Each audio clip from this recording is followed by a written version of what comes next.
গাজায় আটক অবশিষ্ট ইসরায়েলি জিম্মিদের মুক্তি দিতে শুরু করেছে ফিলিস্তিনের স্বাধীনতাকামী সশস্ত্র সংগঠন হামাস।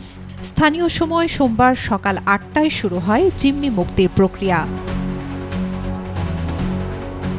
ইসরায়েলি সংবাদ মাধ্যম জানিয়েছে, প্রথম ধাপে ৭ জন ও দ্বিতীয় ধাপে ১৩ ইসরায়েলি জিম্মিকে মুক্তি দেয়া হয়। তারা বর্তমানে ইসরায়েলের পথে আছেন। প্রথম ধাপে মুক্তিপ্রাপ্তদের নাম ও পরিচয় প্রকাশ করা হয়েছে।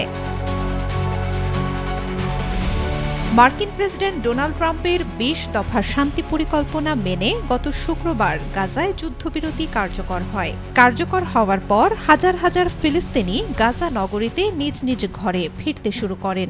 যদিও ২ বছর ধরে চলা যুদ্ধে গাজা নগরীর বেশিরভাগ এলাকা ধ্বংসস্তূপে পরিণত হয়েছে। শান্তি পরিকল্পনার অংশ হিসেবে সোমবার জিম্মিদের মুক্তি দেয়া হচ্ছে। একই দিনে মিশরের পর্যটন কেন্দ্র শার্ম আল শেখ শহরে শান্তি সম্মেলনে বসছেন বিশ্ব নেতারা।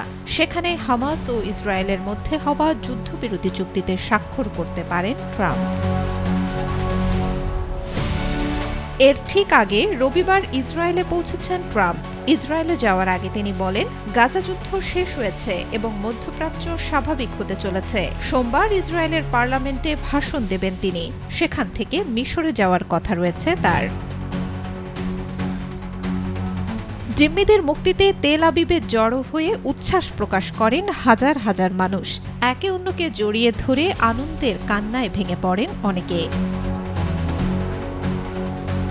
২০২৩ সালের ৭ অক্টোবর ইসরায়েলে হামলা চালায় হামাস। ইসরায়েল থেকে প্রায় ২৫০ জনকে জিম্মি করে গাজায় নিয়ে যাওয়া হয়। সেদিন থেকেই গাজায় টানা ২ বছর ধরে নৃশংসতা চালিয়ে গেছে ইসরায়েলি বাহিনী। হামাসের হাতে বন্দী ইসরায়েলিদের মধ্যে ২০ জন এখনও জীবিত, বাকি ২৮ জনের মৃত্যু হয়েছে বলে ধারণা করা হচ্ছে।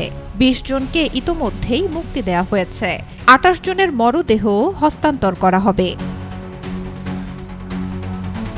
হামাস জিম্মিদের মুক্তি দেওয়ার পর ইসরায়েলি কারাগারে বন্দী ১৯৫০ জন ফিলিস্তিনিকে ফেরত দেওয়া হবে। তাদের মধ্যে ২৫০ জন যাবজ্জীবন সাজাপ্রাপ্ত। বন্দীদের মধ্যে ২২ জন শিশুও রয়েছে। তবে ফিলিস্তিনি বন্দীদের মুক্তি নিয়ে দেখা দিয়েছে অনিশ্চয়তা। তাদের মুক্তির বিষয়ে নির্দিষ্ট করে কিছুই জানায়নি ইসরায়েল।